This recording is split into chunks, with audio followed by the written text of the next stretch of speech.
찬양대가 우리 교인보다 더 많이 해요. 네. 그런 생각하면서 또 뭔 생각을 해야죠? 빨리 전도를 해야 되겠다. 그런 생각을 해야 되겠죠. 네. 제가 30살 먹어가지고 예수님을 처음 믿었거든요. 늦둥이죠. 불교이다가. 그리고 조그만 시골 교회를 다녔습니다. 인재가 적죠. 시골 교회는. 그러니까 2년 만에 집사를 주더라고요. 집사를 주니까 또 대표 기도를 시키는데 대표 기도가 그렇게 부담이 되더라고요. 그래서 한 번은 부흥회를 하는데 부흥회는 또 사람이 많이 오잖아요. 근데 대표 기도를 넣었어. 근데 내가 안 갔어요. 대표 그것이 부담이 돼가지고. 그러니까 이상철 집사 왜 안 오냐고 막 빨리 불러오라고 막 해가지고는 또 가가지고 막 어떻게 기도한지도 모르고. 그래서 대표 기도 하신 분들 제가 심정을 이해합니다. 짤막하게 하지만은 참 부담이 가고 하는데 사실 그것이 또 기회예요. 너무너무 귀합니다. 그거 하냐고 얼마나 고생하고 막 신경 쓰고 막 그래요. 네, 그 과정을 오히려 하나님께 귀하게 보세요. 그리고 우리 교인들은 목사도 저 따위로 그 대표 기도를 하냐 절대 그런 생각 안 하고요. 너무너무 은혜롭고 뭐 목사가 막 절철절철 막 부족해 뭐 전사가 잘한 것보다도 우리 성도들이 떠듬떠듬한가 그것이 은혜롭고 귀하고 고맙고 하나님께 기회 받으십니다. 정 못하면은 준비 안 했으면은 앞에 와가지고 묵상 기도하고 가세요. 침묵 기도하고 그러면 더 배웠습니다. 누가 비 오라고 기도했죠? 기도하신 다 했죠? 네, 감사합니다. 네, 어제 저기 오람산에 불난 거 알아요? 엄청나게 막 불 많이 났죠. 그래서 집도 많이 탔죠. 집도 많이 탔습니다. 까치집, 까마귀집, 참새집, 고양이집, 뭐 수만 채 탔을 거예요. 수만 채. 다행히 우리 집은 인간들은 안 탔는데. 자, 오늘 하나님께서 함께 하시는 복된 예배가 되시기를 예수님의 이름으로 축원합니다. 네, 하나님께서는 에덴 동산을 창설하시고 최초의 사람인 아담과 하와를 만드셨죠. 그리고 그들 마음밭에다가 하나님의 말씀과 선한 마음을 이렇게 심어 주셨어요. 즉 옥토밭에 좋은 참 곡식의 좋은 씨앗을 뿌린 것입니다. 그런데 어느 날 사탄이 몰래 와가지고 아담과 하와의 마음밭에 뭘 뿌렸죠? 불순종의 씨앗, 죄악의 씨앗을 뿌렸어요. 그게 바로 선악과 사건입니다. 곧 가라지 씨를 뿌린 것이죠. 그 이후에 인간의 마음속에는요 두 인격이 들어오게 되었습니다. 선한 마음과 착하게 살려는 의지가 함께 들어오게 되었어요. 그래서 더럽고 무섭고 악하게 살려는 의지가 함께 있습니다. 네, 우리 인간은 착하게 살려고 하는 본성이 있어요. 여러분 히틀러가 악한 줄 아세요? 네로 황제가 막 그렇게 악한 줄 아세요? 아니에요. 그들도 속마음에는 내가 차라리 그 황제가 안 되었더라면 이 사형 판결을 내는데 이 직인을 내가 찍는 이런 죄를 안 지었을 텐데 나는 시골 가서 화가로 살았으면 좋았을 텐데 그런 말을 했다고 합니다. 대내입을 했대요. 그건 네로도요. 히틀러도 마찬가지고. 하여튼 착하게 살려고 하는 그 본심 속에 악한 의지가 함께 들어있어가지고 우리 인간이 참 힘들죠. 그래서 모든 인간은 내가 이렇게 살면 안 되지라며 바르게 살고파 해요. 근데 나를 그 반대편으로 끌어당기는 어떤 힘이 있습니다. 왜 이런 현상이 일어나는가? 그것은 마귀가 가라지 씨앗을 우리 마음밭에 덧뿌렸기 때문에 하나님께서 좋은 씨앗을 뿌렸는데 거기다 또 가라지 씨앗을 뿌렸어요. 오늘 예수님께서는 비유를 들어서 천국을 설명하시려고 합니다. 말씀해 보니까 좋은 씨와 가라지가 등장합니다. 그런데 사람들이 잘 때에 그 원수가 와서 곡식 가운데 가라지를 덧뿌리고 갔다라는 것입니다. 좋은 씨를 뿌렸는데 그 위에다가 가라지를 뿌렸다는 것이죠. 너네 또 밭에 벽씨를 뿌려가지고 농사를 짓게 되면요 싹이 파랗게 올라오죠. 네, 그런데 벼이삭과 함께 같은 것으로 올라오는 것이 있죠. 옛날에 농사 지으시는 분들이 있죠. 그건 뭐죠? 예, 피예요. 피하고 똑같죠. 예. 정말 전문가들도 농부들도 구분하기가 힘들어요. 이것은 거의 똑같아요. 그래서 첫째 가라지와 참 알고 그 새싹은요 분간이 안 될 정도로 비슷합니다. 하나님께서 그러셨어요. 동산 중앙에 있는 선악을 알게 하는 나무는 먹지 말라. 그것을 먹는 날에는 정령 죽으리라 라고 그들에게 살 길을 내주셨어. 이것이 선한 참 알곡의 씨앗이거든요. 그런데 얼마 후에 예를 들어서 하나님의 말씀을 듣고 난 뒤에 한 달이 지나고 두 달이 지나고 석 달이 지나고 어느 날인가 하여튼 마귀가 나타나가지고 여자에게 그랬어요. 하나님이 참으로 이것을 먹지 말라고 했느냐? 정말로 이걸 먹지 말라고 했느냐? 아니다. 결코 죽지 아니하리라. 너희가 그것을 먹는 날에는 너희 눈이 밝아져 가지고 하나님과 같이 되어져 가지고 선악을 분별하게 될 것이다. 이렇게 말해요. 그 말을 들으니까 헷갈리겠어요? 네, 좀 헷갈립니다. 우리도 그러죠. 누가 한마디를 했어. 근데 그 다음에 와가지고 아니야 그런 것이 어디 있어 하면은 마음이 흔들려 안 흔들려요? 네, 흔들립니다. 네. 그 말을 듣고 그 나무를 본즉 먹음직도 하고 보암직도 하고 지혜롭게 할 만큼 탐스럽기도 한지라 그것을 순간적으로 먹어버렸습니다. 그리고 남편의 아담에게도 갖다 주었죠. 벼이삭과 가라지 잎이 구분이 안 되듯이 하나님의 말씀과 그 뱀의 말이 구분이 안 되는 거예요. 어느 것이 선한지. 그래서 먹어버린 순간 인간은 어떤 영적 상태가 됐느냐면은 좋은 씨앗에다가 가라지 씨앗을 덧뿌린 것과 같은 상태가 되어버린 것입니다. 네. 그래서 우리 인간의 모든 영적 상태는요 그와 같은 상태가 되어 있어요. 그래서 벼이삭과 가라지 이삭이 함께 자라나는 상태가 되었습니다. 그래서 이 둘은 함께 공존할 수밖에 없는 운명이 된 것입니다. 인간의 괴로움은요 여기 있습니다. 인간 속에 두 인격이 함께 살고 인간 세상에는 악인과 선인 즉 하나님의 백성과 이방 사람들이 함께 섞여서 살고 있어요. 27절 한번 읽어봅니다. 집주인의 종들이 와서 말하되 주여 밭에 좋은 씨를 뿌리지 아니하였나이까 그런데 가라지 씨앗이 어디서 생겼나이까. 네. 자, 그 논밭의 주인이 밭에 가서 일을 하려고 하는데 보니까 뿌리지 아니한 가라지가 함께 나와 있는 것입니다. 여러분 우리가 밭에 그 상추를 심을 때 배추 씨앗을 뿌릴 때 풀씨 뿌립니까? 아니죠. 싹 갈아가지고 아무도 없는 상태에서 상추씨만 뿌려요. 배추씨앗만 뿌리고. 근데 얼마 후에 가보면은 풀이 올라와요. 뿌리지 않는 것이 올라옵니다. 그래서 하는 말이 주인이 그랬구나. 원수가 와서 그랬구나. 마귀가. 그러니까 종들이 뭐라고 하냐면 뽑아버릴까요? 그렇게 합니다. 당연히 뽑아야 되겠죠. 뽑아야 돼요. 네, 당연히 뽑아내야 되죠. 예, 맞습니다. 그런데 저도 뽑아내버리고 싶어요. 근데 29절 한번 읽어볼까요? 함께 읽어봅니다. 주인이 이르되 가만두라 가라지를 뽑다가 곡식까지 뽑을까 염려하노라. 가만두래요. 뽑지 말고.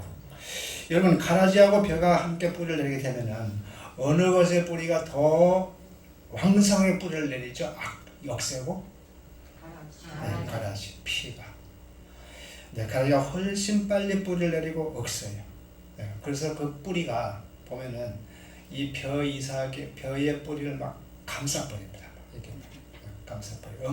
막 뒤에 엉켜 있어요. 네, 잘 안 뽑혀. 네. 본부인이 더 억세요? 둘째 부인이 더 억세요? 더 억세요. 못 해봐요. 그래서 가라지를 뽑으면은 벼도 함께 뽑혀버린대. 그래서 좋은 씨가 피해를 입으니까 뽑지 말라. 그래서 가만두어라. 그래서 30절에 둘 다 추수 때까지 함께 자라게 두라라고 합니다. 추수 때의 가라지는 먼저 걷어서 불사르게 단으로 묶고 곡식은 모아서 내 곡간으로 모아두리라 그렇게 말하고 있습니다. 추수 때는 구분이 잘 됩니까? 잘 안 됩니까?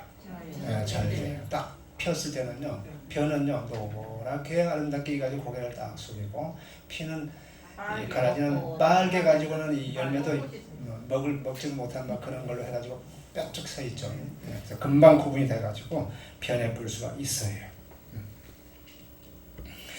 여기서 불에 태운다는 것은 무엇을 의미하냐면 지옥 심판의 그 불심판을 의미합니다. 그리고 내 곡간은 천국을 의미하죠. 여러분, 불에 태워지는 가라지가 돼야 되겠어요? 천국 곡간으로 모아지는 좋은 알곡이 돼야 되겠습니까? 아멘. 알아서 하세요. 자, 오늘 이때에 예수님께서 왜 이 비유의 말씀을 하셨느냐 하면은요, 마태복음 11장을 가게 되면은 세례 요한이 등장하는데 이런 말을 해요. 옥에 갇힌 상태에서, 세례 요한이 옥에 갇힌 상태에서 왜 옥에 갇혔죠? 당시 궁중에서 궁중에서 헤롯 왕이 그 행하는 나쁜 몹쓸 짓을 한 걸 보고 직격탄을 날렸죠. 왕이 그러면 되냐고. 그래서 옥에 갇혔죠. 그리고 그 길로 얼마 안 해서 나중에 죽게 됩니다. 근데 죽기 전에 제자들에게 심부름을 시켰어요. 예수님께 심부름을 시켰는데, 심부름의 요지는 이것입니다. 당신이 정말 하나님께서 오리라고 한 메시아, 구세주 예수 그리스도입니까? 이걸 확실하게 물어오게 한 것입니다. 왜 그 심부름을 시켰냐면은 하나님께서 세례 요한에게 계시를 주었거든요. 마태복음 3장 11절 한번 읽어봅니다. 나는 너희로 회개하게 하여 물로 세례를 베풀거니와 내 뒤에 오시는 나보다 능력이 많으시니 나는 그의 신을 들기도 감당하지 못하겠노라. 그는 성령과 불로 너희에게 세례를 베풀 것이오.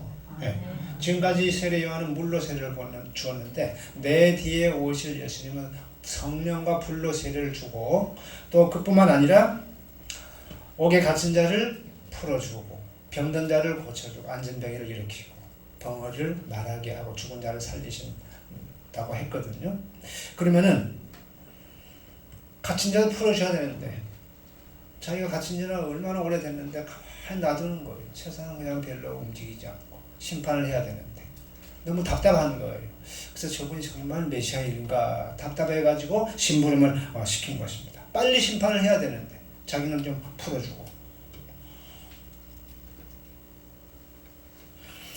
뿐만 아니라 나중에요, 초대 교회 교인들도요, 그 시대에, 자기 시대에 심판이 있을 줄 알았고 그러기를 원했어요. 왜냐하면 초대교회 때는 정말 그 박해가 심했습니다. 네로를 비롯한 그 로마의 열 황제를 통해서 약 300년 동안에 엄청난 박해를 당했어요. 불에 태워 죽이고, 십자가에 못 박여 죽이고, 원형 경기장에 내몰아가지고 사자밥이 되게 하고 그랬잖아요. 그래서 땅굴을 파고 살았잖아요. 그러니까 곧 예수님이 오실 줄 알았고, 그래서 그들을 다 멸해 주기를 원했어요. 너무 박해가 심하니까. 그래서 자기들 눈앞에 보이는 핍박자들을 다 멸해 주기를 바라는 마음이 있었던 것이죠. 그래서 그때는 흰 구름만 떠도 주님이 오시는가, 그런 신앙으로 살았습니다. 하늘을 바라보면서, 구름 타고 오신다고 했으니까 큰 하늘을 바라보고 살았다고. 우리나라 초대 교회도 그랬어요. 일본에게 핍박을 받으면서 길선주 목사님을 비롯한 모든 성도들 목사님들이 흰 구름만 떠도 주님이 오시는가, 그래서 그 찬송을 지어서 부르고 그랬죠. 그래서 예수님께서 이 비유 말씀을 하신 때가 세례 요한의 그 질문을 배경에 두고 있습니다. 여러분, 이 시대를 사는 우리들도요, 그런 마음이 있습니다. 하나님이 살아계신다면 왜 저런 악한 자들을 그냥 두고만 보시는가? 우크라이나를 침공한 푸틴을 왜 그만두고 북한 주민들 저렇게 못 살게 자기들만 호의호식하고 자기 딸 그 애중과 그냥 막 포동포동 살이지게 하고 북한 주민들은 앙상한 뼈만 남게 하는가? 빨리 좀 심판을 해 주시옵소서. 그런 마음이 있어요. 네, 있어요.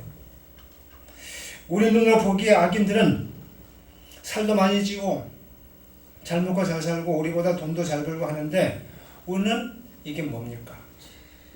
그런 질문들이 우리 속에 있습니다.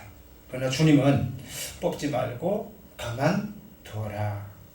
그리고 그렇게 해놓고 우리 삶을 좀 개선해주면 좋겠는데 그러지도 않고. 근데 뽑으면은 좋은 씨앗도 뽑힌다. 그래서 이 땅에는 악인과 선인이 공존하면서 살 수밖에 없습니다. 그렇다고 그 악을 용인하거나 그냥 눈 감아주는 것은 아니에요. 끝까지 간다는 건 아니에요. 마지막 날에 불사른다고 했어요. 심판한다고. 그리고 우리는 천국으로 모아드린다고 했습니다. 그러면 우리는 어떻게 해야 돼요?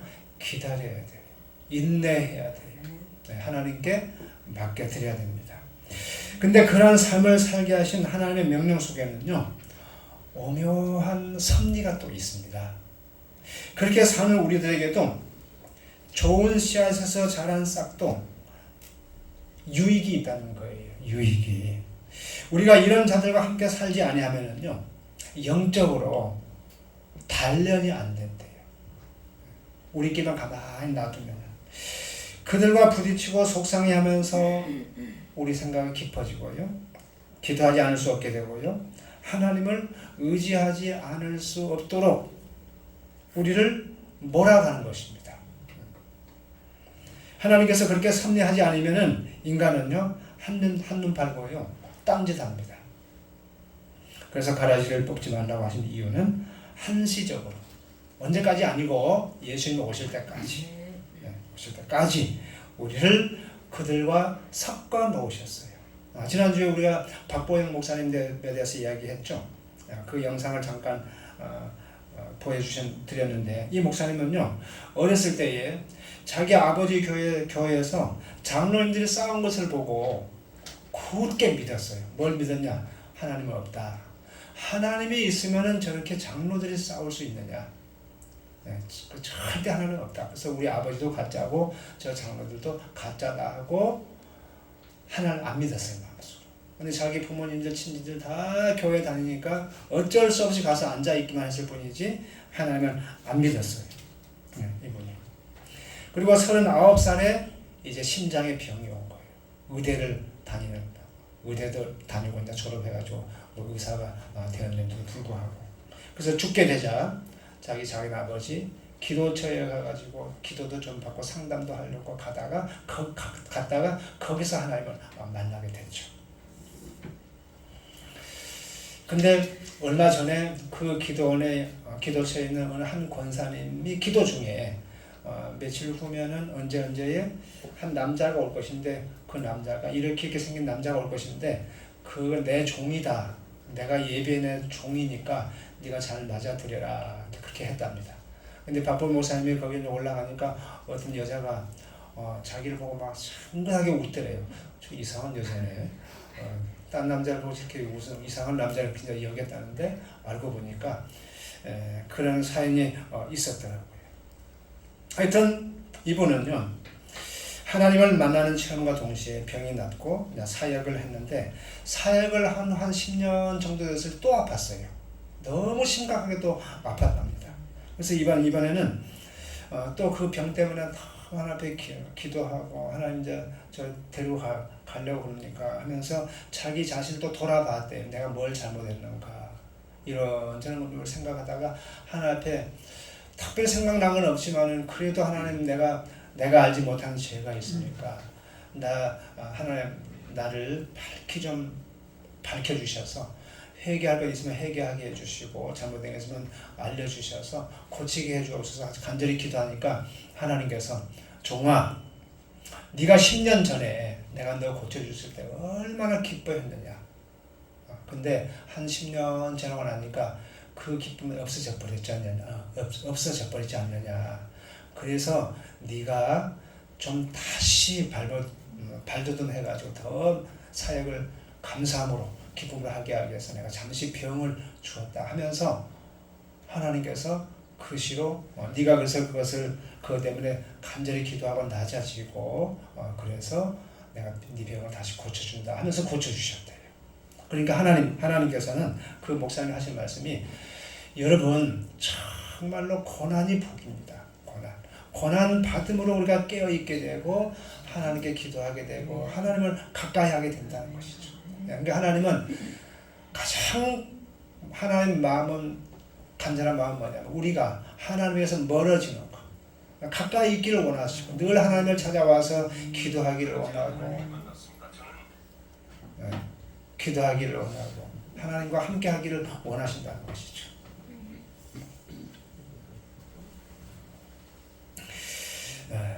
여러분 고난이 없으면요 기도 안 하고요 교만해지고요 하나님을 찾지 않습니다. 영적으로 무뎌집니다. 고난 때문에 하나님께 가까이 다가가게 되고요 영혼이 깨끗하게 정화가 되어집니다. 이 고난 때문에. 그러니까 먼 바다에 가서 고기를 잡아서 광어 같은 것은 죽이면 안 돼요. 그냥 살려가지고 예수주까지 나가지고 팔잖아요. 그런 건 살려가지고 와야 돼. 근데 먼 바다에서 막 이틀이 걸리고 3일 걸리는 동안에 가지고 오면은 다 죽는답니다. 근데 어떻게 해서 살리느냐 하면은 조그마한 상어 새끼를 넣어가지고 쫓기고 막 살려고 발버둥 치려고 하다 보니까 안 죽고 산다는 거지. 막 새 힘을 얻게 되고 근육이 생기고 하니까.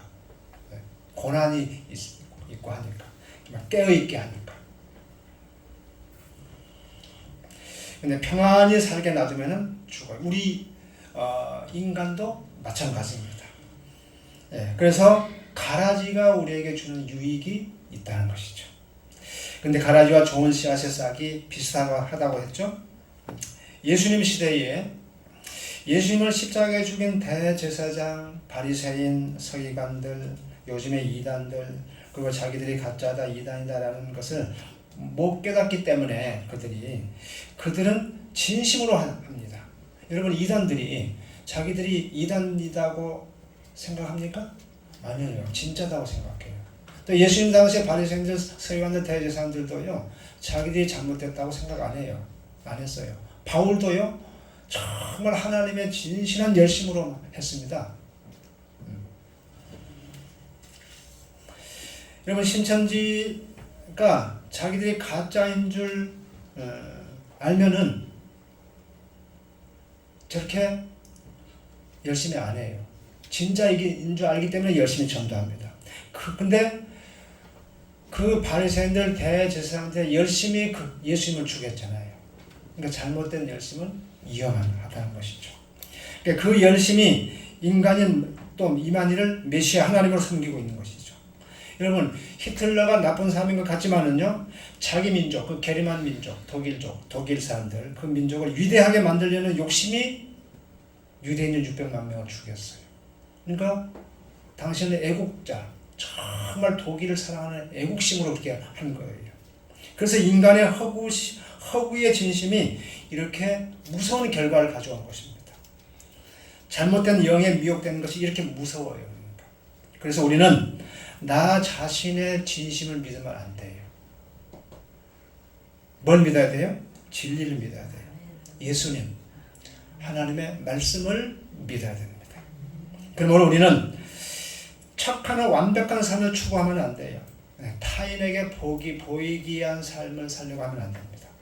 좀 허술하고 부족하더라도 늘 하나님의 긍휼을 구해야 되고 하나님 늘 불쌍히 여겨주세요.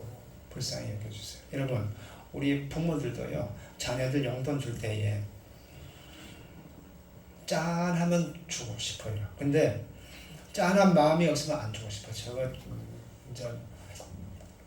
저는 안 돼 하는 그런 것이 비춰지면 안 줘요. 근데 울고 불고 시무룩해가지고 고개를 떨고 있고 내가 하면은 아이고 줘야 되겠다 마음이 통하거든요. 그래서 하나님도 우리의 기도를 들어주실 때에 하나님 마음에 짠해 보일 때 하도 막 간구하고 간절히 엎드려서 기도하고 나를 불쌍히 여겨주세요 할 때 하나님 눈에 불쌍해 보여질 때에 하나님께서 우리를 긍휼히 여겨주시고 기도 응답도 해주신다는 것이죠.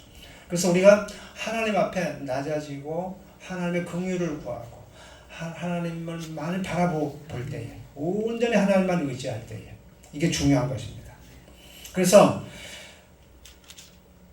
십자가의 보혈과 공로를 고백하면서 삶을 사는 것 그것이 진짜 알곡입니다.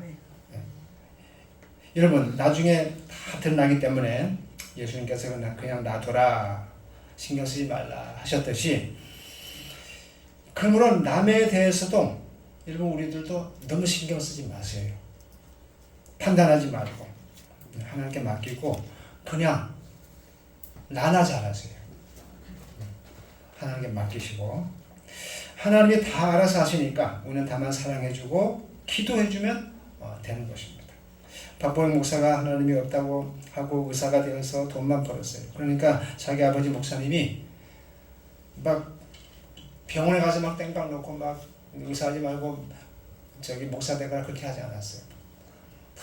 큰 자녀를 위해서 기도했어요. 애 아들이거든요. 하나님 왜 목사를 시켜준다고 했는데 목사 되게 해달라고 애기 때부터 기도했는데 왜 곁길로 가고 하나님도 제대로 안 믿고 돈만 버니까 기도만 했어요. 근데 하나님께서 딱 돌아오게 하잖아요. 그러므로 여러분 우리 자녀도요 지금 빗나가고 있고 잘못되어 가고 있는 것 같아도 그 자녀에 대해서는 너무 그렇게 막 하지 마 속상해하지 말고 자녀를 위해서 하나님을 향해서 기도하면은 하나님께서 그 아이를 다스려 줍니다. 변화시켜 주시고 너무 실망하지 마시고 시편 37편 1절로 3절 한번 봅니다. 시작. 악을 행하는 자들 때문에 불평하지 말며 불의를 행하는 자들을 시기하지 말지어다. 그들은 풀과 같이 속히 배임을 당할 것이며 푸른 처소같이 세잔할 것이니라.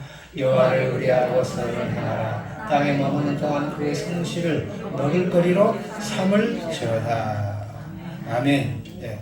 가라지와 같이 이 악한 자들은 속히 배임을 당할 것이며 푸른 채소같이 세잔해진다. 속히 하나님께서 해결해 주십니다. 그러면 우리는 하나님께 맡겨야 될 줄로 믿습니다. 네. 하나님의 시간에 맡겨야 되고 하나님의 그 방식에 맡겨야 됩니다. 밉다고 내가 여기저기 막 선동해가지고 한 사람을 죽이려고 하게 되면은 내가 하나님 자리를 꿰차는 것입니다. 재판장이신 하나님이 하실 일을 내가 하니까 힘들수록 맡겨야 돼요. 괴롭고 고통스러워도 하나님께 맡겨야 됩니다. 어이없는 말을 듣고 억울한 일을 당하게 되면요 우리가 막 불덩어리가 막 올라오죠. 사람들이 살인을 할 때요 아니면 폭행을 할 때에 행동에 옮기기 전에 내가 만일 이렇게 하게 되면은 내가 어떻게 된다고 다 압니다. 그리고 특별히 깜빵에 몇 번 왔다 갔다 하는 사람들은요 몇 년 다 압니다.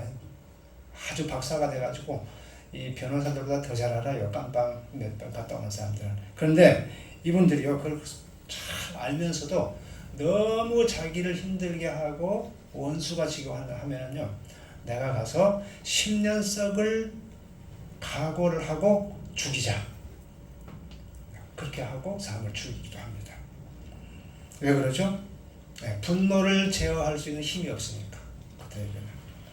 자, 우리는 내 죄를 위해서 십자가에서 억울하게 죽으신 그 예수님을 생각하면서 참아야 될 줄로 믿습니다. 여러분 신앙이 좋다는 것은 물론 열매를 많이 맺고 어떤 성과를 많이 거두는 것도 신앙이 좋은 것이 되지만은 진짜 신앙이 좋은 것은요 견디는 싸움에서 승리하는 것입니다. 오래오래 참는 것. 시편 37편 3절 한번 읽어봅니다. 여호와를 의뢰하고 선을 행하라. 땅에 머무는 동안 그의 성실을 먹을거리로 삼을지어다. 여기서 성실이 뭐냐면은 한결같은 삶, 비가 오나 눈이 오나 속이 상해도 욕먹어도 비방해도 조롱해도 그 길을 한결같이 가는가. 근데 왜 그런 삶을 살 수가 있을까? 무슨 힘으로? 여러분 100m 그냥 막 온 힘을 다해서 막 달리는 거 그것은 할만해요. 한 3일 동안 아니면 하루 동안 막 열심히 기도하는 건 누구나 합니다. 근데 1년 동안 2년 동안 3년 동안 꾸준히 기도하는 것은요 힘들어요. 네, 그래서 우리 성경 쓰기 상 받은 분이 누구죠? 네, 오영순 집사님하고 이성자 원사님 존경해요. 매일매일 썼거든요. 쉬지 않고 가랑비에 엎쳤듯이 하나님의 은혜가 임하고 그런 삶에게 하나님의 능력이 임합니다. 여러분 하나님의 능력은요 막 어느 한순간에 막 부르짖어서 막 기도한다고 능력이 임한 것이 아니에요. 한결같이 꾸준히 할 때에 하나님의 능력도 임하는 것입니다. 인정을 받고요.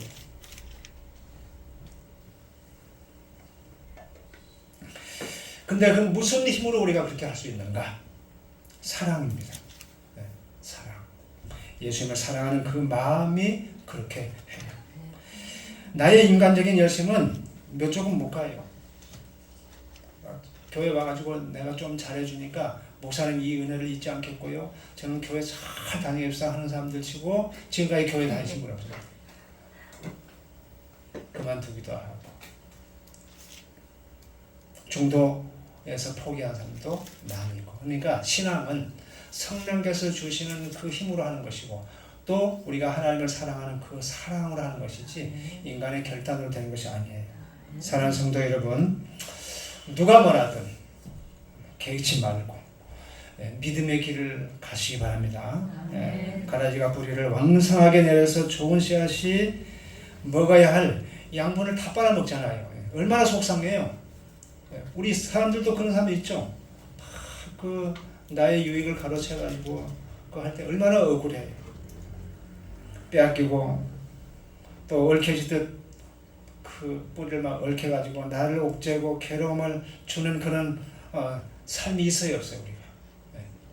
그렇게 있다 할지라도 견디면서 오늘 그 천성 주제를 불렀잖아요. 천성에 가는 길 험하여도 생명길 되나니 은혜로다. 우리가 괴로움이 있고 어려움이 있다 하고 어려운 일이 있다 할지라도 이 세상이 공평하지 않은 것 같다 할지라도 그 속에는 하나님의 공의가 정확하게 흐르고 있다는 것을 기억하시고 절대로 하나님은 공평하지 않으셔 그러지 마시고 하나님은 정확하시고 하나님은 무조건 그러시고 하나님의 말씀은 무조건 아멘하는 여러분들이 되시기를. 그래서 저 천성을 향해서 우리 모두가 가고 또 마침내 승리하기를 원하는 우리 모든 그리스도인들이 되시기를 예수님의 이름으로 축원합니다. 네, 기도하겠습니다. 거룩하신 하나님 아버지 은혜를 감사합니다. 하나님께서 우리를 사랑하여 주셔서 하나님의 백성 삼아 주심을 감사합니다. 우리가 선하게 살고자 하나 가라지가 우리 마음 앞에 사탄마귀의 가라지를 뿌림으로 말미암아서 우리가 이 세상 사는 동안에는 갈등이 있고 괴로움이 있고 여러 가지 힘든 것이 있지만은 그래도 하나님의 그 섭리를 믿고 주권을 믿고 온전히 감사함으로 주님을 사랑함으로 이 모든 환난과 또 어려움을 이겨내고 마침내 승리하는 저희들이 되게 하여 주시옵소서. 예수님의 이름으로 기도했사옵나이다. 아멘.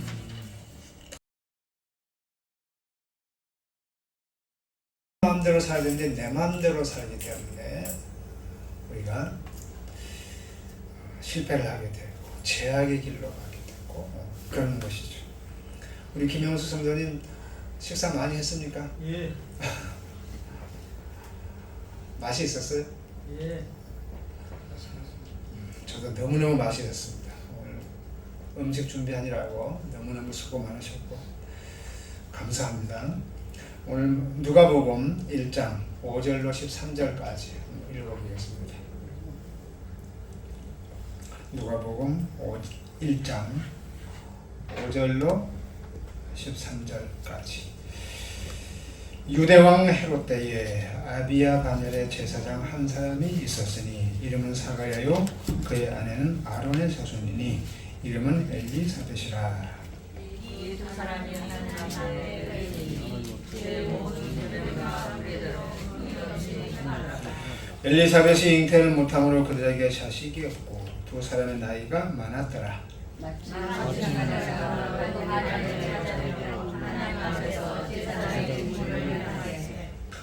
제사장의 전례를 따라 제비를 뽑아 주의 성전에 들어가 분향하고 모든 백성은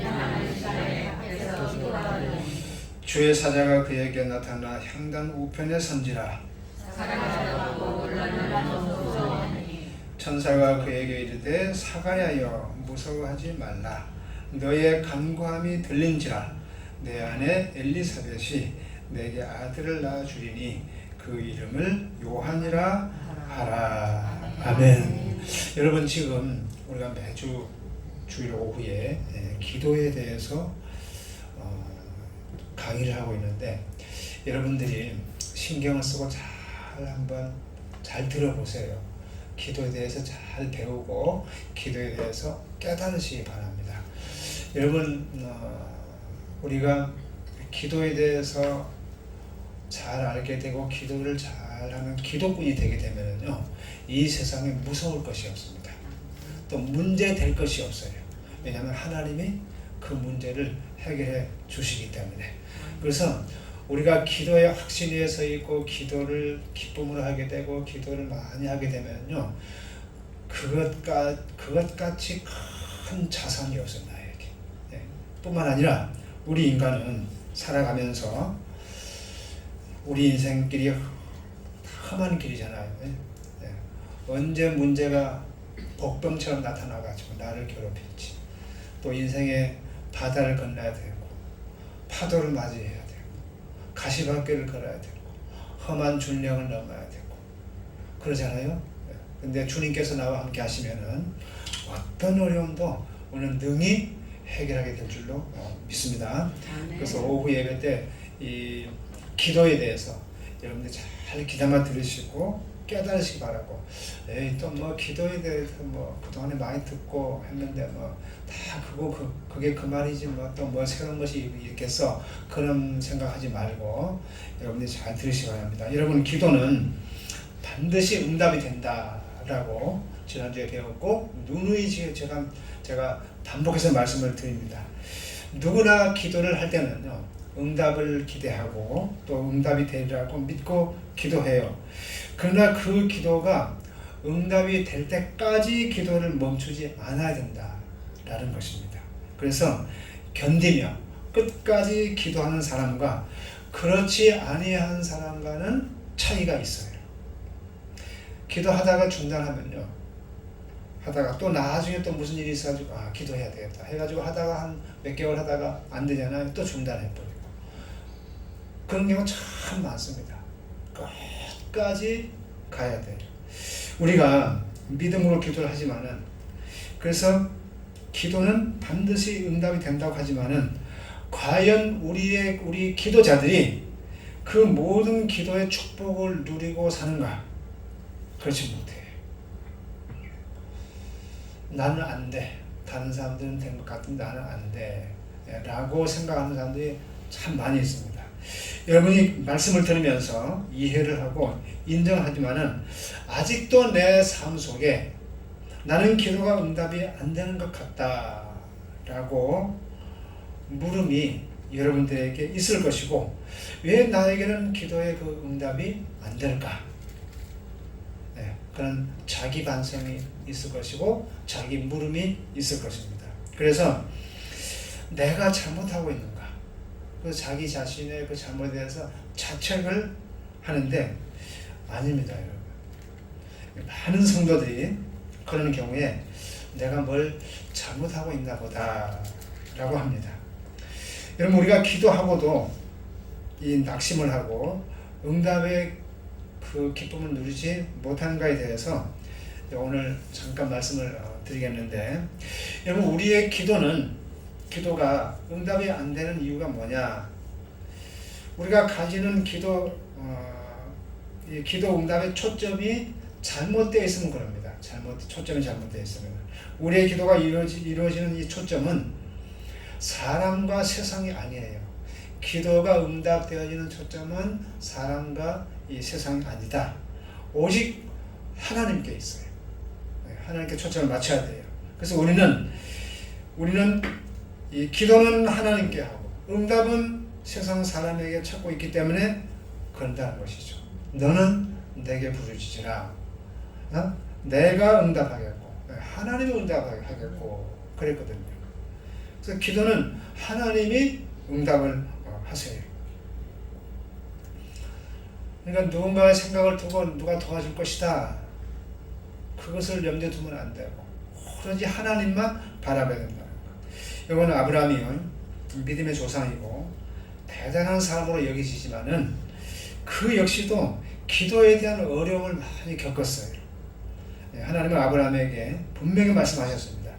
75살에 얘기를 했거든요. 뭐라고 하냐면은 내가 너에게 반드시 내 몸에서 날 그 씨를 주겠다. 내 자녀를 주겠다. 약속을 했어요.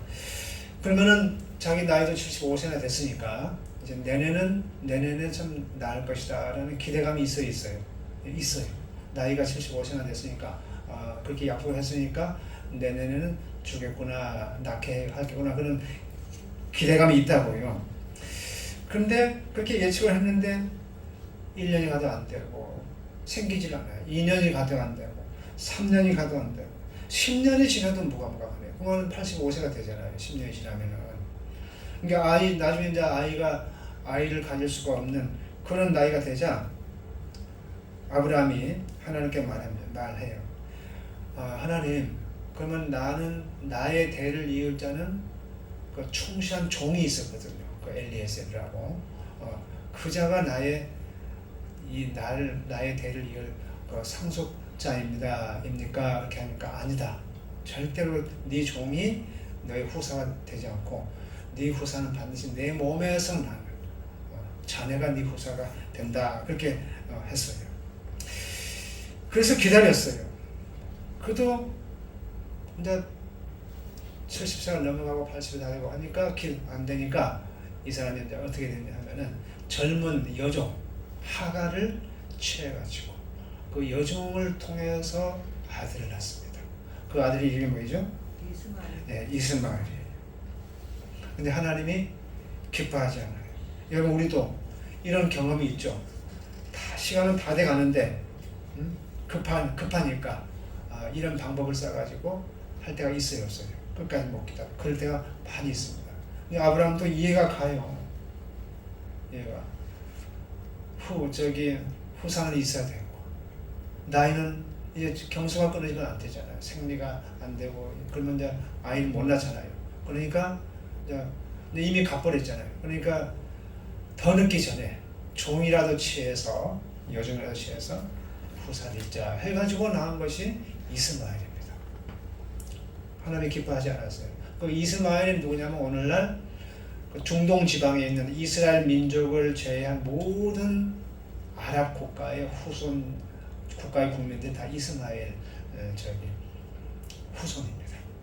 그 이스마엘이 이삭하고 유대인 이스라엘하고 원수가 되어 있잖아요. 그러니까 거기서 불씨가 생겨난 거예요.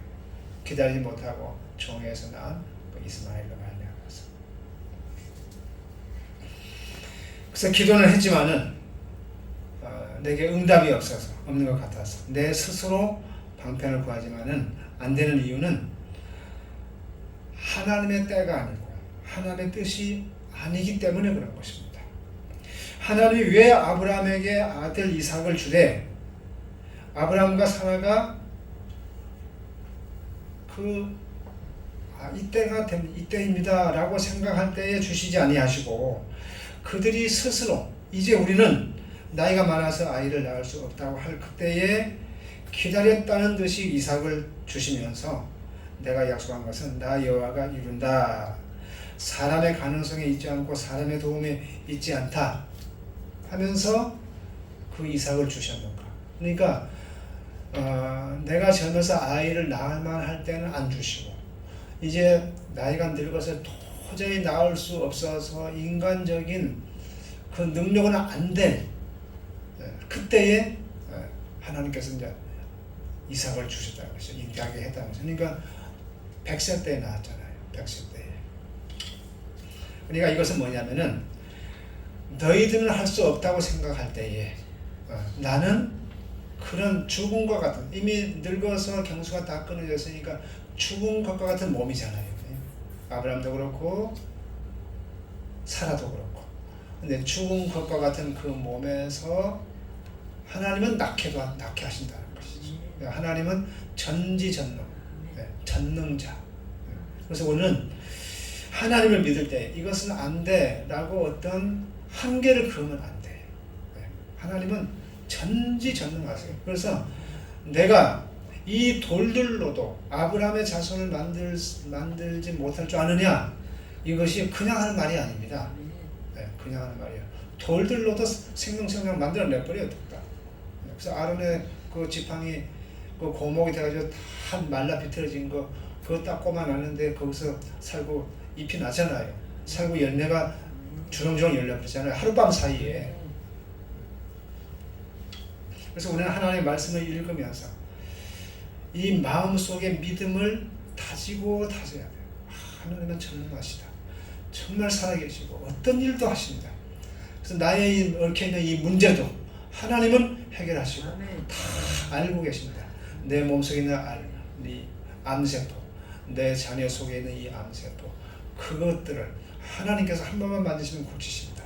내가 하나님 앞에 믿음을 보이자, 믿음으로 기도하자, 믿음으로 간구하자라고 하나님 앞에 온전히 믿고 나아가는 그런 신앙인이 되시기를 바랍니다.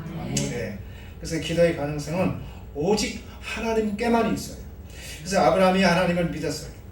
그러나 문제 해답과 응답은 그의 종 엘리에셀과 하갈에서 찾듯이 우리 역시도 그렇다는 것이죠. 하나님을 믿었어요. 믿기는. 그런데 문제를 어디서 찾으려고 했어요? 자기 종에게서 찾고 있잖아요. 하나님에서 찾는 것이 아니고.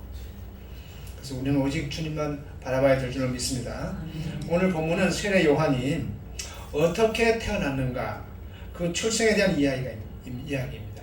이 본문을 통해서 기도의 원리를 우리가 잠깐 깨닫게 되는데, 이 세례 요한의 아버지 사가랴와 어머니 엘리사벳이 어떻게 기도해서 요한이 태어났는가, 이 부분은 제사장 집안이에요.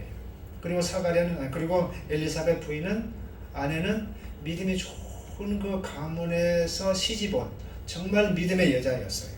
근데 나이가 많도록 아이를 낳지 못했어요. 엘리사벳이 80이 넘었거든요. 근데 아이가 없었죠. 오랫동안 기도해 왔어요. 근데 지금은 이제 80이 넘었으니까 이제는 그냥, 그때까지 사가랴가 기도했는지 안 했는지 모르겠어요. 하여튼 기도를 해 왔어요. 그러던 어느 날 이제 제사장으로서 차례가 되어가지고 성소에 들어가가지고 백성들을 대신해서 제사를 드리는데, 제사 드리는 중에 놀라운 체험을 합니다. 분향을 드리던 중에 분향단 옆에서 갑자기 천사가 나타나요. 천사가 나타나. 그래가지고 네가 간구한 것을 들었다. 그동안 네가 기도한 것을 다 들었다. 그래서 네가 아이를 갖게 될 것이다. 그렇게 천사가 말합니다. 그러니까 여러분, 하나님이 우리의 기도를 들을까요, 안 들을까요? 듣습니다. 이루어지지는 않지만 들어요. 그래서 여러분, 우리가 기도를 할 때에 하나님의 나의 일은 지금 진척이 되어져 가고 있어요. 안 이루어졌지만, 아직은 이루어졌지는 않았지만 그것이 이루어져 가고 있어요. 기도하는 한. 그래서 기도를 끊지 마시기 바랍니다. 그래서 너의 간구함이 들린지라 아들을 낳을 것이니 이름을 요한이라 하라. 이름까지 지어주었어요. 이름까지. 그래서 우리의 기도도 하나님의 귀에 들리는 것이고, 때가 되면은 반드시 이루어질 줄로 믿습니다. 근데 이 사가랴가 이렇게 말해요. 네가 아이를 갖게 될 것이다. 그러니까 뭐라고 하냐면은 18절 한번 읽어볼까요?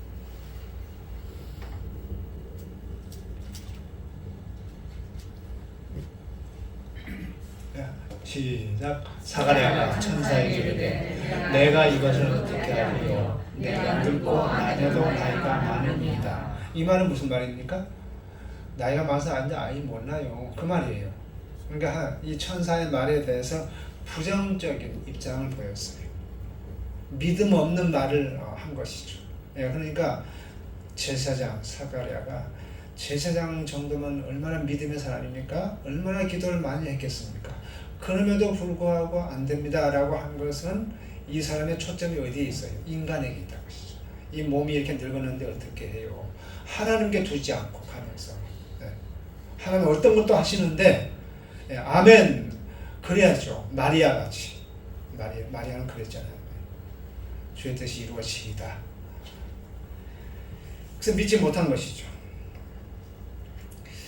저는 이 본문을 읽으면서 사가랴는 그 옛날에 그 창세기에 있는 아브라함에 관한 그 아브라함이 100살의 아이 낳은 것도 안 읽었나 그런 생각이 들었어요.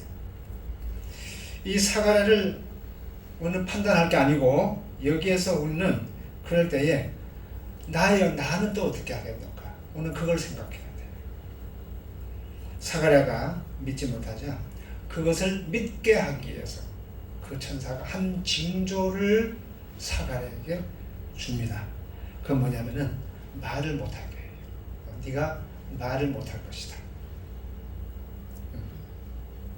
아이를 낳을 때까지 네가 말을 못하게 될 것이다 하고 그 징조를 줘요. 그 순간부터서 말문이 탁 막혀버렸어. 말을 못해 혀가 굳어져가지고. 그리고 1년 후에 천사가 말한 대로 아이가 태어납니다. 그 사가랴가 말을 못하니까 동네 그 대소관들이 집안들이 모여가지고 아이가 막 경사가 났죠. 도저히 아이를 낳을 수 없는 노인이 한 명의 아들 낳았으니 경사가 났죠. 그리고 막 대사건이 일어난 것이죠. 그리고 아들을 낳았으니까 이제 막 이름을 지으려고 그러죠. 돌림자로 이제 우리 집안이 상자 돌림이니까 상조로 할 것이냐 상설로 할 것이냐 이렇게 막 지으려고 하는 것이죠. 그래서 지니까 그때에 그 사가랴가 사판을 가져오라고 해요. 글씨 쓰는 서판을 딱 가져오니까 분필로 거기다가 요한이라 써라. 요한 천사가 일러준 그 이름으로 써주면서 이것이 그 아이 이름이다 하는 순간에 사가랴의 혀가 풀리면서 말을 하기 시작한 거예요. 여러분 사가랴도 믿음의 사람이었고 기도를 많이 했지만은 하나님의 능력에 한계를 두었고 나이 많아 어떻게 낳습니까? 즉 사람을 본 것이죠. 안 된다 하는 것을. 그래서 우리는 전능자 하나님을 바라보아야 할 줄로 믿습니다. 이제 보겠는데요. 6절로 7절 한번 읽어볼게요. 이 두 사람이 하나님 앞에 의인이니 주의 모든 계명과 규례대로 흠이 없이 행하더라. 엘리사벳이 잉태를 못함으로 그들에게 자식이 없고 두 사람의 나이가 많았더라. 사가랴와 엘리사벳은요 의인이고 계명과 규례를 흠없이 지켰습니다. 두 사람은 나이가 많았습니다. 나이가 많다는 말은 앞으로도 아이를 가질 수 없다는 말입니다. 그래서 기도의 능력은 인간적인 조건과 환경을 초월하여서 역사합니다.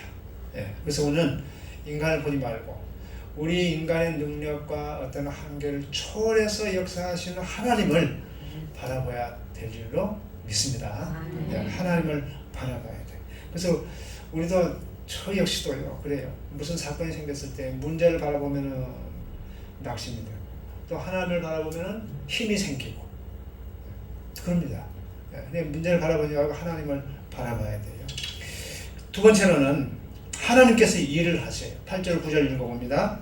마침 사가랴가 그 반열대로 차례대로 하나님 앞에서 제사장의 직무를 행할 때에 제사장의 전례를 따라 제비를 뽑아 주의 성전에 들어가 분향하고 사가랴는 제사장이었어요.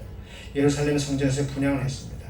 그래서 성전에 들어가서 분향을 하게 된 것은 제비를 뽑아서 되었어요. 그 당시 제사장이 2만 명이나 되었고 한 반열에 800명이었어요. 한 반열에. 그 중에서 제비를 뽑아가지고 한 사람이 들어가요. 근데 이 사가랴가 뽑힌 것이죠. 그러니까 일생에 한 번도 성전 봉사를 못하는 제사장도 많았대요. 그 당시에는. 그러니까 사가랴가 성전에 들어가서 분향한 것은 제비 뽑아서 우연히 된 것 같지만은 하나님께서 하신 일이다. 예, 그래서 기도하는 사람에게는 우연히 일이 잘 되는 것 같지만은 모든 것을 하나님께서 하신다. 예, 안 믿는 세계에서도요, 양심대로 사는 사람에게 하나님께서 역사하셔요. 예, 과거에 제가 얘기했지만은 동네 옛날에는 체육대회를 많이 했거든요. 동네별로 이제 축구를 하는데 제가 골키퍼 했다고 그랬죠. 근데 상대가 볼을 탁 찼는데 저는 그때 예수는 안 믿어요. 탁 찼는데 골문 안에 약간 들어갔는데 내가 얼른 해가지고는 먼 데서 보면 구분이 안 돼. 근데 상대편에서 들어갔다 막 안 들어갔다 막 서로 싸우잖아. 그때 애매하게 막 거기서 이제 싸움 건데기가 막 생겨는 막 싸웁니다. 근데 제가 심판해가지고 들어갔다고 내가 시인을 했어요. 그 한 골 먼저 먹었어. 근데 그 조금 있다가 우리 편이 또 한 골 넣어가지고 1대1로 무승부가 끝나가지고 이제 시간이 끝나버렸어요. 그래서 저기 승부차기를 해야 되는데 시간이 없으니까 제비뽑기 하자고 해가지고 제비뽑기를 이제 골키퍼가 이제 제비뽑기로 했어요. 근데 제가 이제 제비 뽑았는데 보니까 승해가지고 우리가 이긴 걸로 돼 있더라고요. 근데 그것을 안 믿는 상황이었지만은 이상하게 내가 정직하게 했기 때문에 이기겠다라는 그런 마음이 들더라고요. 이상하게. 그리고 제비를 딱 떨어뜨리는데 뭐가 또르륵 굴러가지고 내 앞으로 뭐가 하나 오더라고, 한쪽이. 그래서 걸음 이건 내 거구나 내가 집었어. 근데 승으로 딱 나오더라고요. 그래서 제비 뽑는 것도 우연이 아니고 하나님께서 뽑게 하시는 것이죠. 네, 그래서 하나님 편이 되어 주셔야 돼요. 우리가 정직하게 또 성실하게 믿음으로 살게 되면은 하나님이 내 편이 되어져서 제비를 뽑게 해주십니다. 좋은 것을. 그 다음에 세 번째로는 기도 소리가 하나님께 들렸다는 것. 13절 봅니다. 천사가 그에게 이르되 사가랴여 무서워하지 말라. 너의 간구함이 들린지라. 내 아내 엘리사벳이 내게 아들을 낳아주리니 그 이름을 요한이라 하라. 아멘. 사가랴가 성전에서 분향하는데 하나님의 천사가 말했어요. 너의 간구함이 들린지라. 들려졌다는 것은 소리를 들었다는 말과 다릅니다. 소리를 들었다는 것은 소리를 듣는 쪽이 반응을 한 것이죠. 하나님께서. 소리가 들려진 것은 듣고 소리가 들려진 것은 듣고 싶지 않아도 들려지게 된다는 말이죠. 그래서 성도의 기도 소리는 하나님께서 들으실 수밖에 없어요.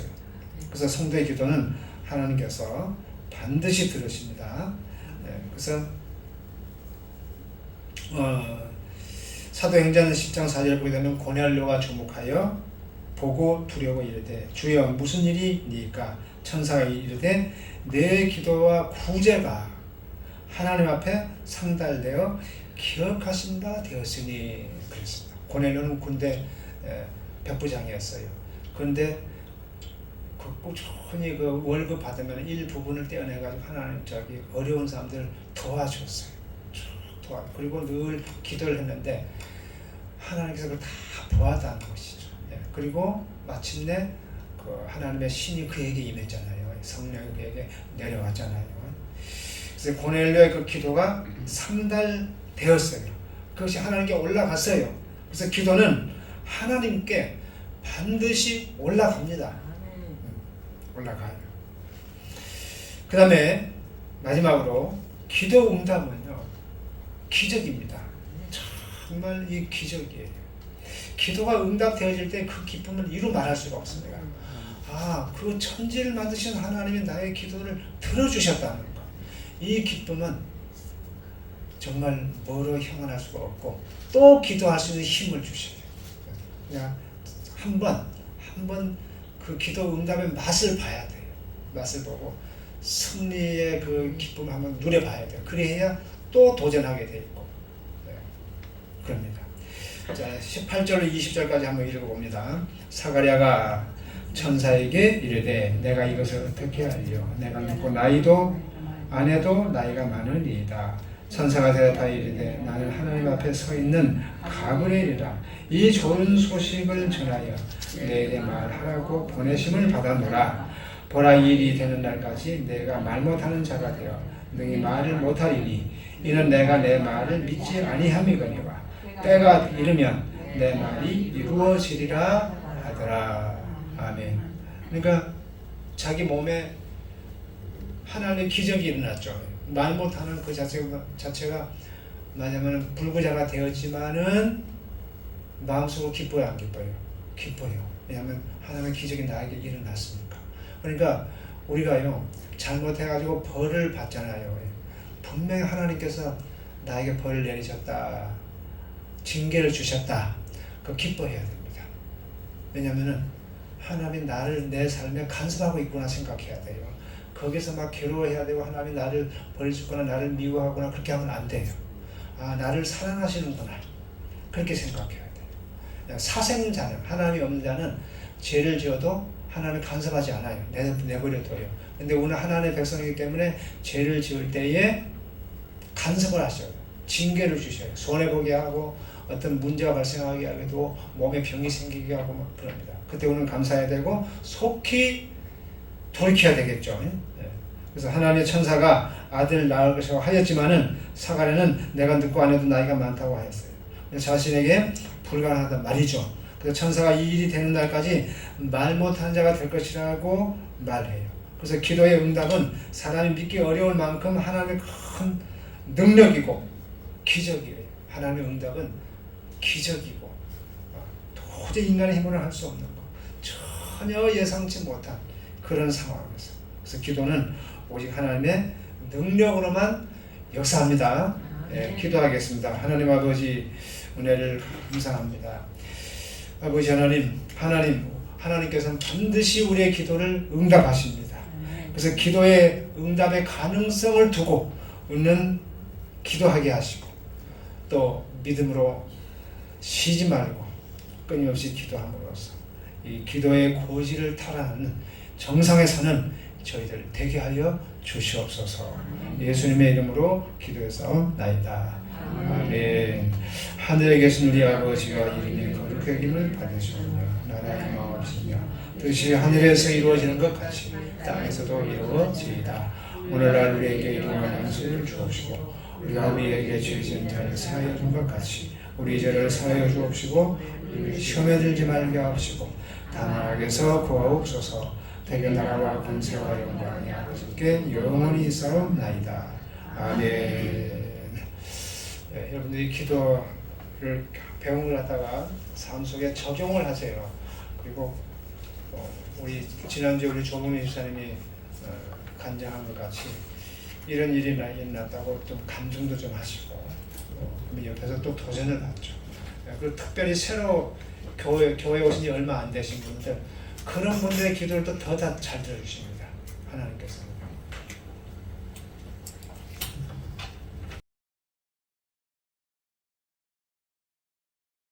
다 같이 기도드리겠습니다.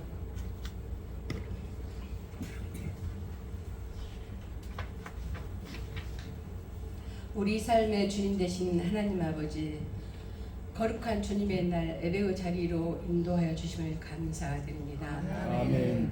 하나님 아버지, 지난 한 주간도 주님 안에서 살겠다고 다짐했지만 세상 속에 묻혀서 주님을 잊고 살아온 죄를 용서해 주시옵고 주님의 진정한 사랑을 깨닫고 순종하는 생활로 살아가게 해 주시옵소서. 아멘. 아버지 하나님의 선하시고 온전하신 뜻을 저희들 삶을 통해 복음의 사명대로 살아갈 수 있도록 해 주시옵소서. 아멘. 이 나라 이 민족을 사랑하시는 하나님 아버지, 한결같은 주님의 보호하심과 이끄심에 감사를 드립니다. 아멘. 이 시간 주의 손을 의지하여 기도드리오니 경제적인 어려움과 정치적 갈등을 다 이겨내게 하시고 모든 국민들이 풍요와 번영으로 평안함을 누리게 하여 주시옵소서. 아멘. 북한 핵위기와 경제위기를 성공적으로 잘 극복해 나갈 수 있도록 지혜와 용기를 주시옵소서. 성령 하나님, 이 시간 우리 야기스교회 성도님들과 가정을 위해 기도드립니다. 하늘문을 활짝 열어주셔서 예배드리는 모든 성도들에게 진정한 복으로 충만케 하여 주시오며 특히 질병으로 고생하고 계시는 성도님들과 가족들에게 성령 하나님의 크신 능력으로 건강을 회복시켜 주시옵소서. 또 예배를 위해 섬기고 봉사해 주시는 성도님들과 한결같은 믿음과 충성으로 주방 봉사해 주시는 성도님들의 헌신 위에 주의 사랑이 삶 가운데 축복으로 넘쳐나게 하여 주시옵소서. 이 시간 목사님을 통해 복된 말씀을 듣습니다. 성령의 기름을 부으사 우리들의 삶이 새롭게 변화되는 능력의 말씀으로 받아들이게 해 주시옵소서. 우리 주 예수 그리스도 이름으로 기도드립니다. 아멘.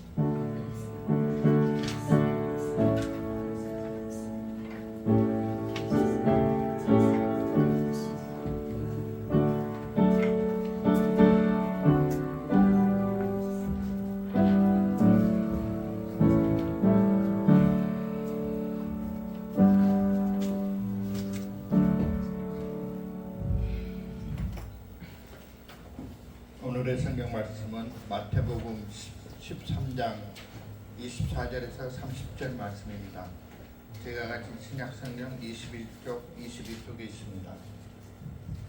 예수께서 그들 앞에 또 비유를 들어 이르시되 천국은 좋은 씨를 제 밭에 뿌린 사람과 같으니 사람들이 잘 때 그 원수가 와서 곡식 가운데 가라지를 덧뿌리고 갔더니 싹이 나고 결실할 때 가라지도 보이거늘 집 주인의 종들이 와서 말하되 주여 밭에 좋은 씨를 뿌리지 아니하였나이까 그런데 가라지가 어디서 생겼나이까 주인이 이르되 원수가 이렇게 하였구나 종들이 말하되 그러면 우리가 가서 이것을 뽑기를 원하시나이까 주인이 이르되 가만두라 가라지를 뽑다가 곡식까지 뽑을까 염려하노라 둘 다 추수 때까지 함께 자라게 두라 추수 때 내가 추수꾼들에게 말하기를 가라지는 먼저 거두어 불사르게 단으로 묶고 곡식은 모아 내 곳간에 넣으라 하리라. 아멘. 만물을 창조하시고 또 우리의 모든 것들을 주관하신 하나님 은혜와 사랑을 진심으로 감사합니다. 오늘 거룩하고 복된 주일 사순절 기간입니다. 우리를 위해 창조주 하나님께서 제물이 되어 우리의 살리시는 그 하나님을 이 시간 깊이 아버지 감사와 찬양을 드립니다. 아버지 하나님 우리들의 찬양을 받으시고 우리의 예배를 흠양하여 주옵소서. 예수님의 이름으로 기도합니다. 아멘.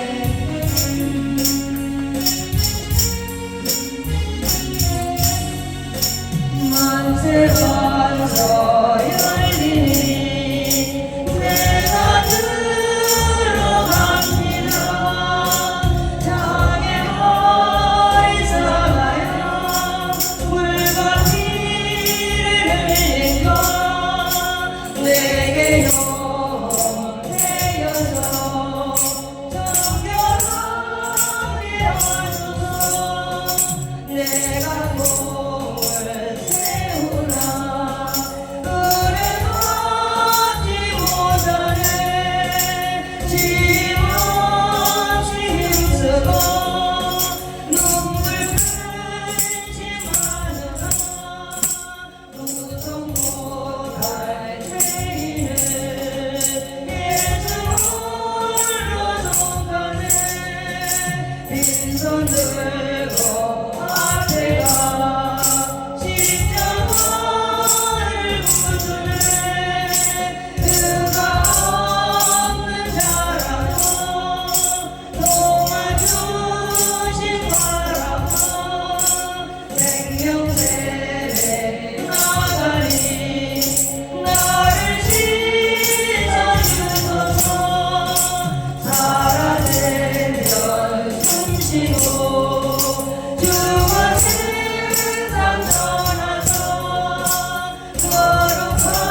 내 구주 예수여 주 십자가에 달리사 날 자유하게 했으니 내 몸과 마음을 주 위해 나으게 하소서 나 구주 위에 살리라 내게 구하려 없으니 내 갈길 인도하소서 내 구주 예수여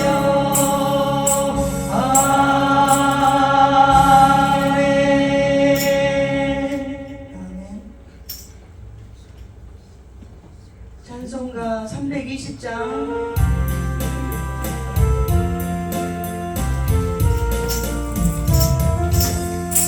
나의 죄를 정죄하사 주의 임을 삼으시 구세주의 넓은 사랑 항상 찬송합니다 나를 입은 삼으신 주 크신 능력 주시고 언제든지 주 뜻대로 사용하여 주소서 내게 부어주시려고 은혜 예비하신 주 주의 은혜 채워주사 능력 있게 하소서 나를 입은 삼으신 주 크신 능력 주시고 언제든지 주 뜻대로 사용하여 주소서 죄의 짐을 풀어주신 주의 능력으로 나를 피로 사신 예수 내 맘속에 오소서 나를 입은 삼으신 주 크신 능력 주시고 주 뜻대로 사용하여 주소서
254장 찬양합니다.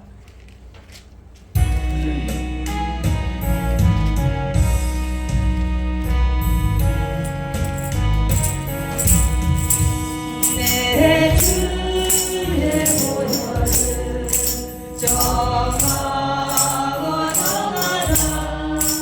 내 죄를 정죄하신 주 나로라 하신다. 내가 주께로 지금 가오니 십자가의 보혈로 날 씻어 주소서. 약하고 주에도 주께로 나가며 힘주시고 내 주함을 못 씻어 주시네. 내가 주께로 지금 가오니 십자가의 보혈로 날 씻어 주소서. 나오라 하시는 온전한 믿음과 또 사랑함과 평안함 다 주려 함이라. 내가 주께로 지금 가오니 십자가의 보혈로 날 씻어 주소서. 큰 죄에 못 받아 살 길을 얻었네. 한없이 넓고 큰 은혜 베풀어 주소서. 내가 주께로 지금 가오니 십자가의 보혈로 날 씻어 주소서. 그 피가 만속에 끈끈도 됩니다. 내 귀로 소리 들으사 다 허락하소서. 내가 주께로 지금 가오니 십자가의 보혈로 날 씻어 주소서.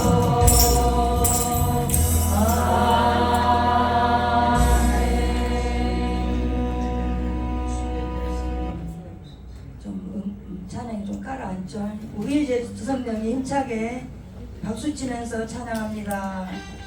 박수 칩니다.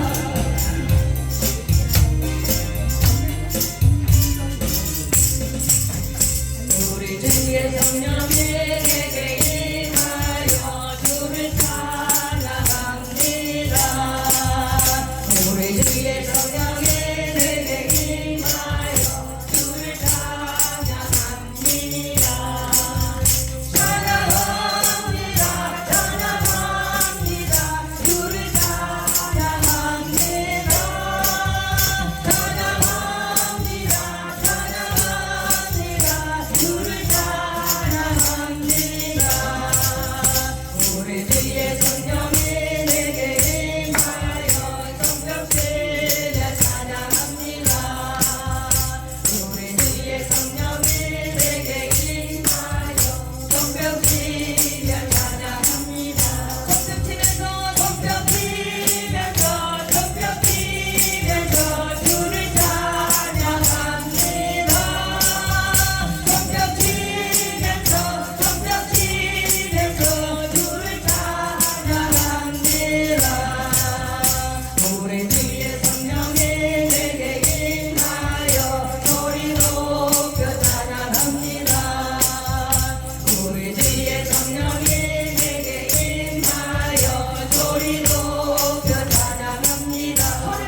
좋으신 하나님 찬양하시고 오늘 거룩한 주일 예배를 시작하겠습니다.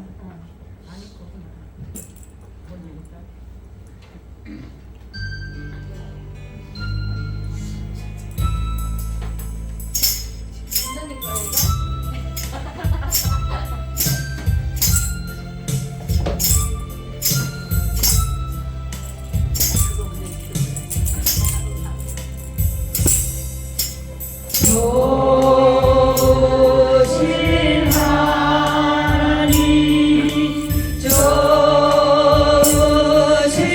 하나님 참 좋으신 나의 하나님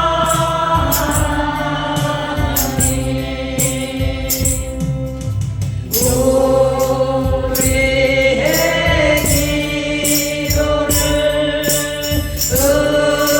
응답해 주시는 참 좋으신 나의 하나님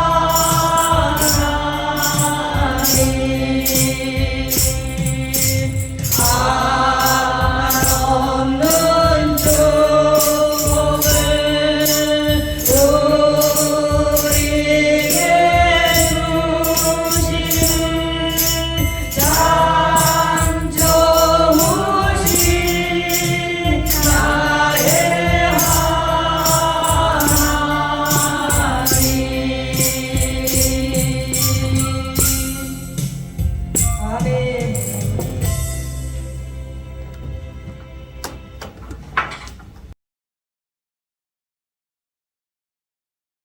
먼저 기도하겠습니다. 거룩하신 하나님 감사합니다.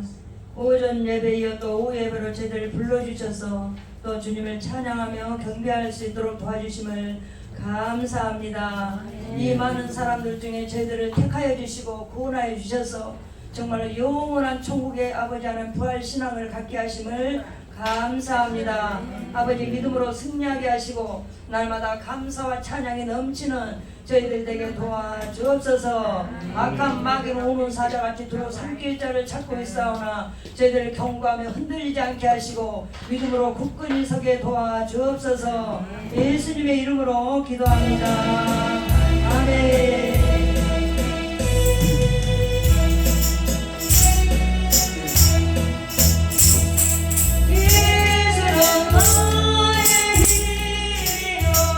내 생명 대신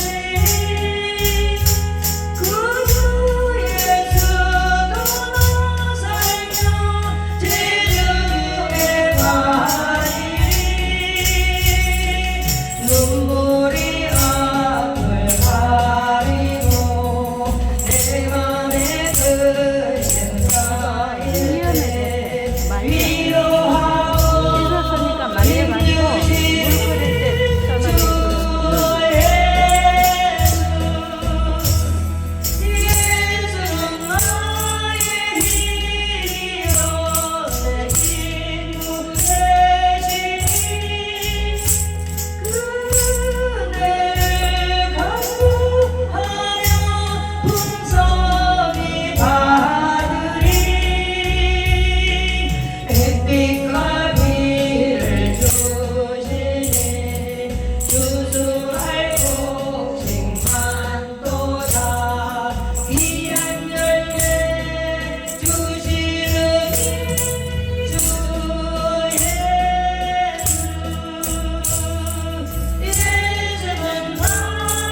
위해서 힘차게 찬양합니다.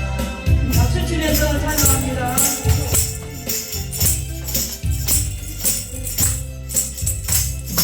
나의 등 위에서 나를 보호해주는 주 나의 인생 길에서 지치고 돌아야 내 이처럼 주저앉고 싶을 때 나를 밀어주시네. 일어나 걸어라 내가 내 힘을 누리니 일어나 너 걸어라 내 너를 보내. 나의 등 뒤에서 나를 도우시는 주 평화의 길을 갈 때 보이지 않아도 지치고 곤하여 넘어질 때면 다가와 손내리시네. 일어나 걸어라 내가 내 힘을 누리니 일어나 너 걸어라 내 너를 도우리. 나의 등 뒤에서 나를 도우시는 주 때때로 뒤돌아보면 여전히 계신 주 잔잔히 서로 바라보시며 나를 배척하시네. 일어나 걸어라 내가 새 힘을 누리니 일어나 너 걸어라 내 너를 도우리. 아멘. 시간이 되었습니다. 손을 높이 들고 주를 찬양 힘차게 하겠습니다.